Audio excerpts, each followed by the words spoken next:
नमस्कार मित्रांनो, Splendor BS6 आली होती आपल्याकडे. गाडी बंद पडलेली होती. कस्टमरने गाडी टोचन करून आणलेली आपल्याकडे. मित्रांनो, गाडीमध्ये फॉल्ट काय झाला होता, गाडी फ्यूज उडवून देत होती.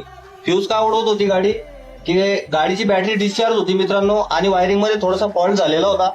आता मित्रांनो, मी मागच्या पण व्हिडिओमध्ये बऱ्याच वेळेस सांगितलेले की आपण BS6 कुठलीही गाडी असो, बॅटरी जर आपली खराब झालेली असेल तर ती गाडी व्यवस्थित चालणार नाही आणि आपण चालवू नये. आपलं होणारं नुकसान काय रे मित्रांनो, कमी व्होल्टेज मध्ये आपला फ्युल पंप हा खराब होण्याचे चान्सेस 99% होता. म्हणून BS6 कुठलीही गाडी, आणि सेन्सरही व्यवस्थित काम करत नाही. BS6 कुठलीही गाडी आपण बॅटरी जर आपली खराब झालेली असेल, रिचार्ज झालेली असेल, तर आपण ही BS6 गाडी चालवायची नाही. तिला पहिले बॅटरी आपण नवीन बसवायची, त्यानंतरच गाडी आपण चालवायची. आता आपण गाडीची बॅटरी बदलणार आहे, गाडीचे सॉफ्टवेअर अपडेट करणार आहे आणि कस्टमरला गाडी देणार आहे. अशाच इन्फॉर्मेटिव्ह व्हिडिओसाठी माझ्या पेजला लाईक करा, फॉलो करा, कमेंट करा आणि शेअर करायला पण विसरू नका.